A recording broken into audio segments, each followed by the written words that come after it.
and welcome to Meet the Author, a program that is brought to you by Quincy Access Television and the Thomas Crane Public Library. During the show, we will highlight authors and their work. Copies of their books are available for checkout at the Thomas Crane Public Library.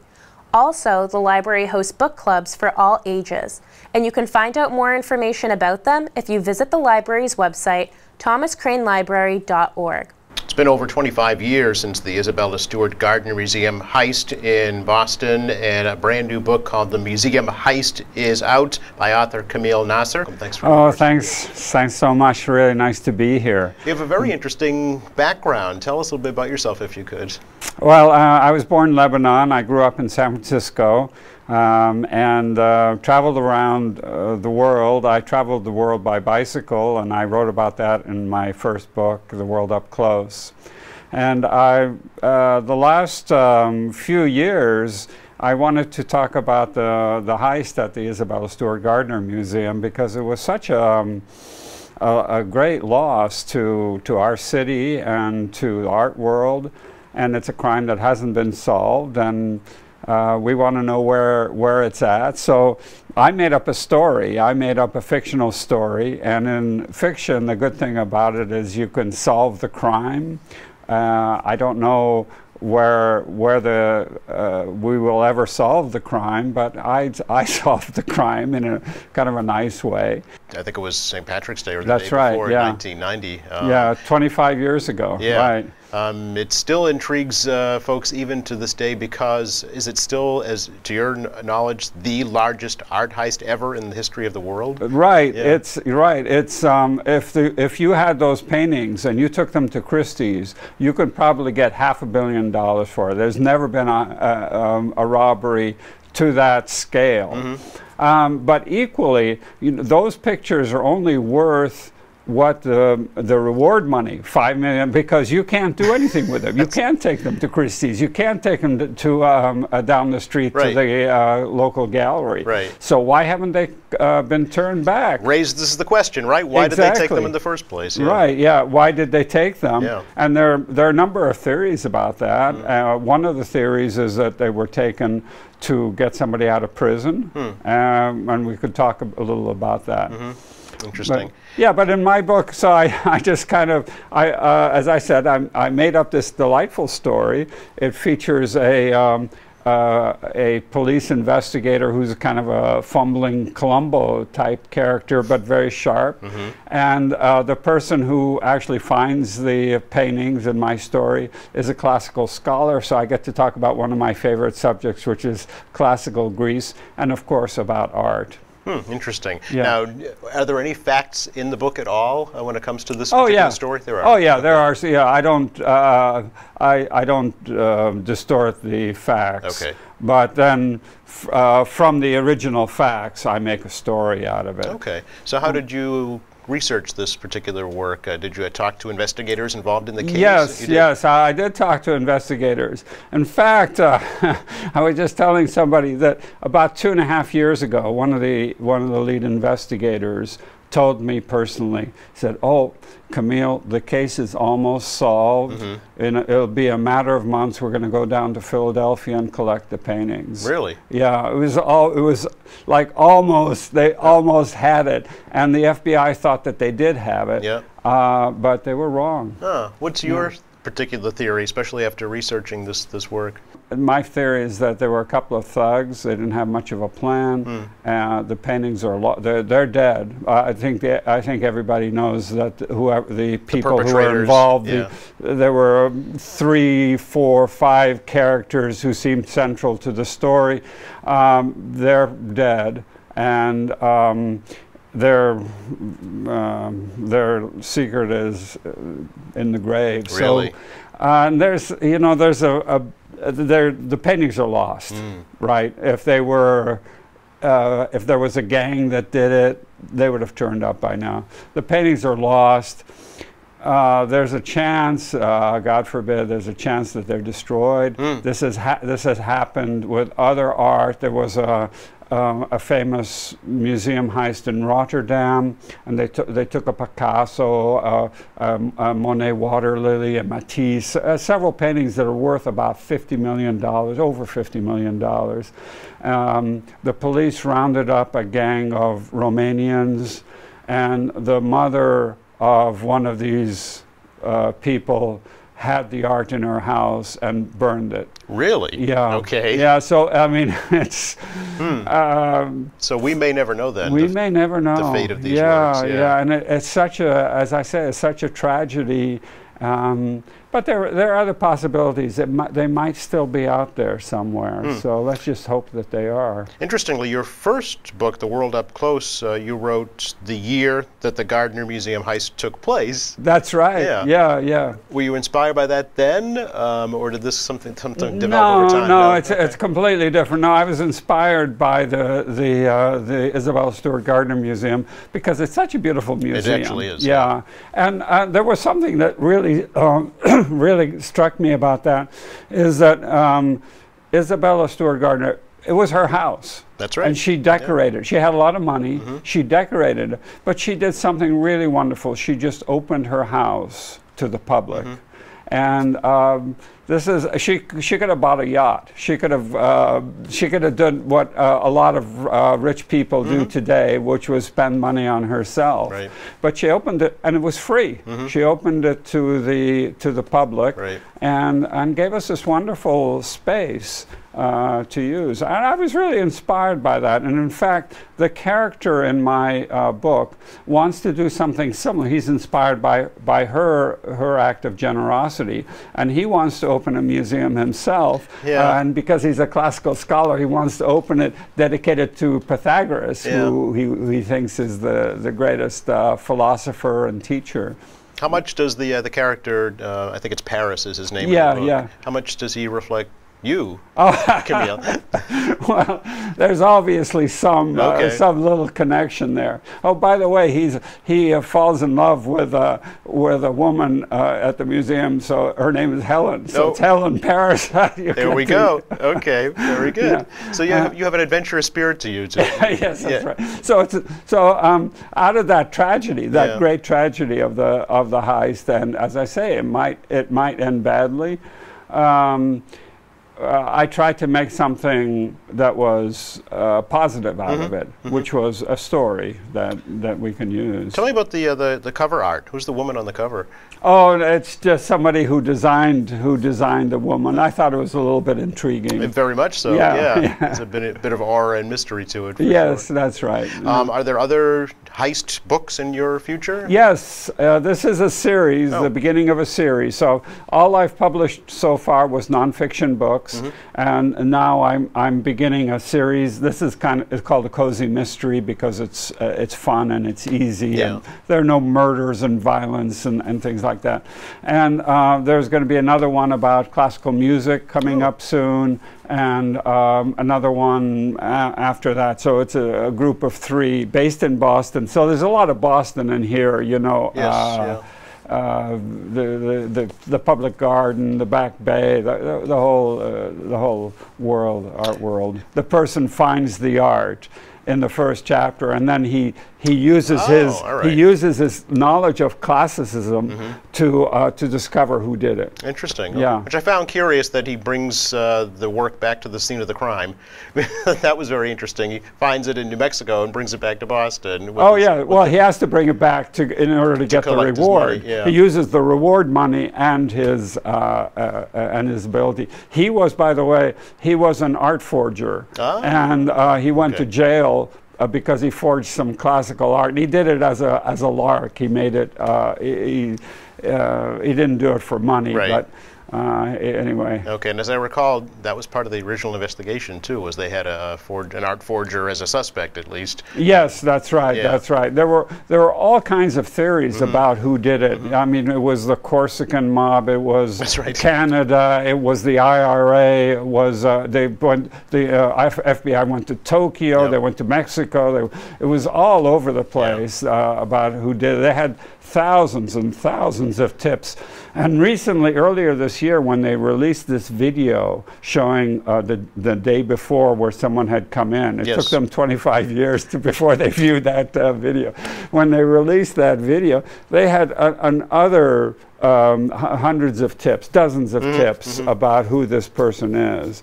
But probably that person wasn't involved in the theft. Interesting. So I mean, so you have now most art thefts involve an inside connection. Right. So they've always been looking at that. And then you have all these different crime gangs, and these crime gangs were warring with one another. So it's a very intriguing story. Yeah. Plus the reward money, $5 million. Anybody who could find the art, there's $5 million waiting for them. That's still being offered to this day. Yeah. That's right. That's right. And at the museum, actually itself, the blank frames are still on the wall where those original works sat. That's right, yeah. They've made that part of the exhibit now. That's right. Yeah. So Isabella Stewart Gardner said that the building should remain as it is, which is a lot different than, for example, at the Museum of Fine Arts, where the art changes all the time. Right. I'm a docent at the Museum of Science in Boston, and we have 50,000 members. We have to change the exhibits all the time. Sure. And in fact, at the MFA right now, there is a Dutch Masters exhibit, and the two most expensive paintings that were robbed on 1990 were a Vermeer and a Rembrandt. So Dutch yeah, artist, right? and it was such a loss because that Rembrandt, it's really beautiful. It's Storm Over the Sea of Galilee, Jesus and the Disciples, and it's the only seascape that Rembrandt painted.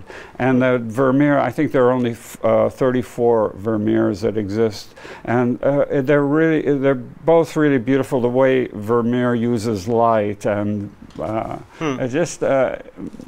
they're when you're next to an object like that that's real and beautiful, it kind of, there's some feeling in your chest that goes out to them. It's why it's a masterpiece, right? Yeah, that's right. Yeah, why it's a masterpiece. In researching this work, Camille, do you think you know who committed the crime? There are these names that come up again and again, so it might be one of those people that committed the crime. Okay. It might be just an unsolved mystery. It might remain an unsolved mystery. Dr. Hatch is going to be discussing his new book, Snowball in a Blizzard, A Physician's Notes on Uncertainty in Medicine. And we're very, very excited to have you with us today, Doctor. Dr. Hatch is a medical doctor who specializes in infectious diseases and is assistant professor in the Division of Infectious Disease at the University of Massachusetts Medical School in Worcester. And that's really a fascinating book that you have here. It's a book about the concept of medical uncertainty. Can you tell us a little about that? Yeah, so it's the governing theme behind the book starts from a fairly simple premise, which is that doctors are not 100% certain when they either provide a diagnosis or when they offer a prognosis, and that the tests that we utilize likewise do not come with 100% certainty that the test is absolutely true or not. And that sounds almost like an overly simplistic way of looking, but what the book does is explore the implications of what happens when you're either 90% certain a test is right, or 70%, or 50%, and where you fall on the spectrum and what the implications that holds for patients and their families. Very interesting. Now, you say that doctors do struggle with ambiguities, errors in interpretation of the data, and bias. Can you explain that a little for us? Yeah, so one of the, to give you a highlight, is when sometimes doctors will look at a test that they are pretty confident of the test results. If they're applying it in the wrong population, it may turn out that a positive test, even a very, very good test, is not always positive. And that actually formed the guiding principle behind a variety of recommendations that various public health authorities have put out over the years that have seemed counterintuitive to patients that have made the popular press, the most famous of which was the 2009 recommendations on mammograms, in which what had previously been the solid recommendation is that women start at age 40 and get a mammogram, a screening mammogram for breast cancer every single year. It then changed to women should start at age 50, not at age 40, and that instead of doing every year, they should go every other year. And it turns out that one of the most important reasons for those recommendations, which were not well understood at the time and not talked about very much, was that they were done because of these mathematical principles of uncertainty. When you apply them in a population where there isn't disease, suddenly very good tests start looking very bad. That makes a lot of sense, and actually the title of your book itself, Snowball in a Blizzard, comes from a sort of a running joke among radiologists that finding a tumor in a mammogram is like finding a snowball in a blizzard. The two of the words that this book was described as by Publishers Weekly was unsettling and important for women, for instance, who are contemplating going to the every 2-year mammogram. What would you say as far as their being comfortable with a level of uncertainty?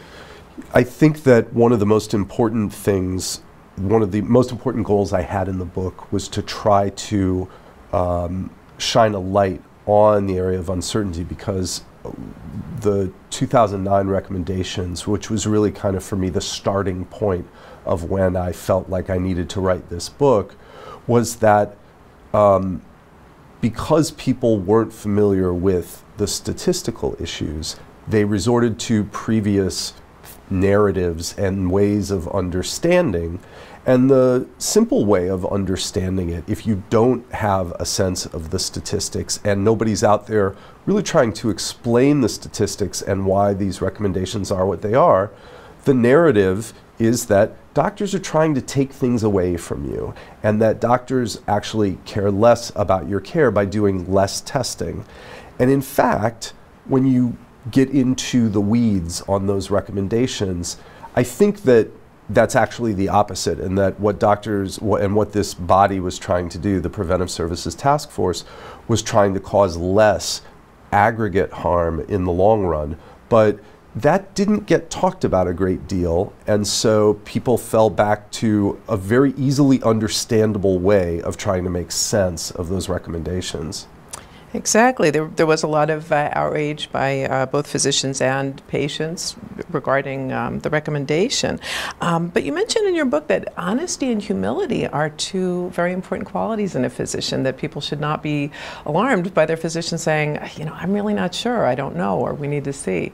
How would you address that? I think one of the reasons why it was important to me to address the idea of humility in the face of uncertainty is I've seen many times over the course of my career, and occasionally when I was the family member of a patient, where doctors kind of marched on in and announced something like they were absolutely certain that this was what was going on, and then only to have a reversal later on that where the family felt violated, the family felt that this couldn't be possible, and then they lose their confidence in the system. And I think that if we as physicians are more upfront with patients and families about the range of certainty, it's not just that we're uncertain as a sort of single category, but that we are sometimes very confident in our diagnoses, and sometimes we're moderately confident, and sometimes we're taking our best guess. And it's helpful, I think, to have that kind of a scheme when patients approach their doctors so that they can really have a sense, because they live their lives with this kind of level of uncertainty all the time. When they think about, should I buy a house, or should I buy a car, should I make certain investments, they're keenly aware of those kinds of uncertainties. And medicine's no different. And I think if we open up with patients about that, I think it's intuitively easy to grasp, but it's not something that's talked about a great deal. That's a great point. Another thing worth noting is that even though we do have so very many tests for early detection of a variety of ailments, our death rates are really not declining. So what would you say about that? So what's I talk about a little bit in the book is that when you actually look at a multiplicity of cancers, not just breast cancer, but prostate cancer and colon cancer, thyroid cancer, what you actually see starting in the 1990s is a gradual increase in the number of diagnoses. And yet when you look at the death rate, and we're able to keep track of the death rate because we have a national database that allows us to follow these diseases, the death rate hasn't changed at all. And the question is, well, if all of these diseases are going up in diagnosis and the death rate hasn't changed, why is that? And I think in part it's because we have these tests that are very, very good at detecting what at first blush looks like it's disease, but it turns out it isn't the kind of disease that actually kills a patient. And so we have these very sensitive technologies, and at some level they're too sensitive to be applied in patients who don't have any overt signs of disease, and that is the population that we screen. These are otherwise healthy people. Well, your book is certainly a fascinating subject. Thank you again so much, Dr. Hatch. We look forward to seeing you soon. Thanks, Cindy. I appreciate it. Bill, it's really interesting to meet you, and I'm looking forward to learning a little bit more about yourself and about your background. Thank you very much for having me. Being in Quincy after all these, having been born in Quincy and now took a big circle around the world, ended up back in Quincy. Here we are again, you know. Yeah. So it's a big odyssey. How did it kind of all begin for you here in the city? How did you land here in the city of Presidents? Well, I was born in Quincy Point. My grandfather came down from Canada during the Depression to work at Bethlehem Steel, which then became, you know, the Quincy shipyard, the Fall River shipyard after that, to General Dynamics. Then my father worked there, then I worked there for a little while and just decided it wasn't for me. Then they closed the yard anyway, so it was time to move on. Sure, product of the Quincy schools, right? But then moved on after that. Quincy High School graduate, Quincy College graduate, yeah. And went to Curry after that. Plenty of things to do. I've done a lot of wandering around in the Army. For a while I wanted to be a Quincy cop. I thought I wanted to do that. Then I became an MP in the Army. But I got out of after a couple of years of that. It wasn't for me. I moved on to different things. Okay, so how did poetry come into play? How did that happen? I'd always been doing it. I had a teacher at Quincy High, Edgar Tatro, and he had a class called The Poetry of Rock and Roll. And I took the class, and he'd basically tell you to write a story based on album or music lyrics. But one day I wrote a poem just spontaneously, and I submitted it, and he accepted it, but he says it's unusual to do that. But then I just realized I had a knack for it. Okay, and what do you get out of it? What part of it does it fulfill for you? I think with some people, they're diarists or their memoir, you know, I think those people would be good novel writers. I always wrote little snippets, you know, that it's just easier to do it, to express it all, a whole lot of things in a small time. Without having to, you know, just write and write and write. It just my feelings came out more spontaneous in poems or song lyrics than they did if I just started Dear Diary and I did this. I was never really into those rambling, the type of rambling. Yeah. How long have you been, you know, writing poetry, would you say? When I was in the Army, in 1980, I was in Germany, and one of the duties I had for a year was guarding nuclear missiles. So we sat in a tower, lonely, middle of winter, and there was nothing to do. I found myself just scribbling because it was just boredom, out of boredom. You know, supposed to be looking at the tower, the tree line, make sure nobody's going to attack us, and I'm just, oh, the heck with that, and I started writing. You know? Were you ever attacked? No, if they were going to get me, they were going to get me anyway, right. So that there was no, you weren't going to do much. Yeah. What happened to these poems that you wrote? Some of them, I lost a lot of them, but they were just kind of prototypes anyway. Okay. But I still have a few of them. A couple of them ended up in my first book. I was just going to say, you have now books, yeah. Yeah. How did that process develop? Well, a lot of times, for the most of my writing time, I would just write something and put it in a drawer or the notebook. I really didn't think too much about it. But then after a while, I accumulated more and more, and I thought I was getting better at it.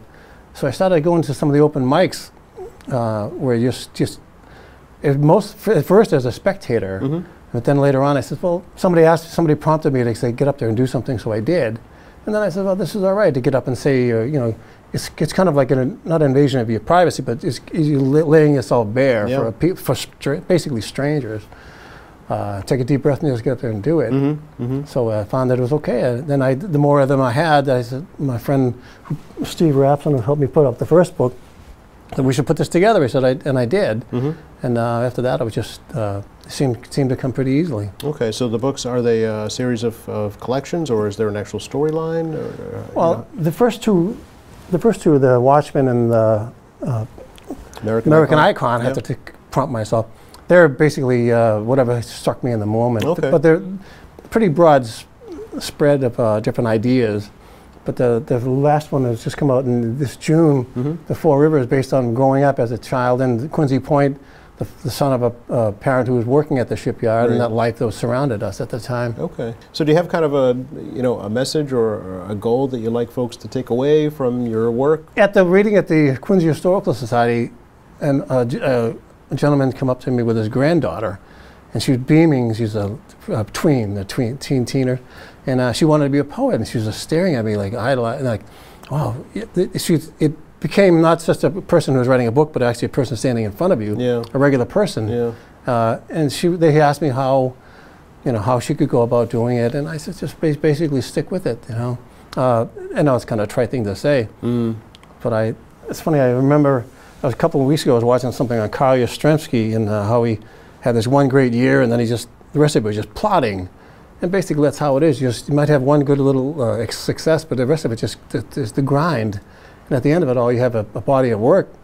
You know, maybe home runs all the time, but you have just a body of work, and that all seems to make sense of your life. It documents your whole life. And I hope that there's some universality to it that other people find that, hey, that speaks to me as well. Okay, okay. So is part of the key then having multiple life experiences and having something to write about? You know, there's some, like, I won't mention names, but they say, oh, I just wake up at 5 o'clock in the morning and look out the window. And over coffee, and it comes. I said, that's the last thing I'm going to do. You know, I want to be on a motorcycle, on a mountain, or I've done a lot of different things. Go to the Middle East, to archaeology. Those things come back with you. You might not have read about them when you're doing it, but later on, when you're some winter night with, at a bar or at a coffee shop, there it is, and it comes out intact. Okay. So, but you have to have those experiences first. You can't have somebody else's experiences. Right. But you've taken it a step further and actually put it in book form for other folks to enjoy too. That's a leap. It's a leap. But I find that there is some interest in it. So why not? You know. What's down the road for you? I mean, you have a spirit of adventure. It sounds like. What have you not done yet that you'd like to do? Well, winter's setting in, so I have there are 6 or 7 local singers. But I'm putting out a CD of all my song lyrics and presented it to 6 or 7 people, 1 or 2 each, and they put melodies to them. Okay. So that'll be coming out in the spring. Oh. So one of Quincy's local is going to be under Chris Payhood. He's a great baritone, maritime sort of voice. He'll be doing 2 of them. So I still have some Quincy links to it. So that's the next venture. Okay, all right. Thank you for joining me for Meet the Author. Be sure to check out our other episodes of this program to explore other authors and their works. For more information about library programs and services, visit the Thomas Crane Public Library's website, thomascranelibrary.org, or call them at 617-376-1316.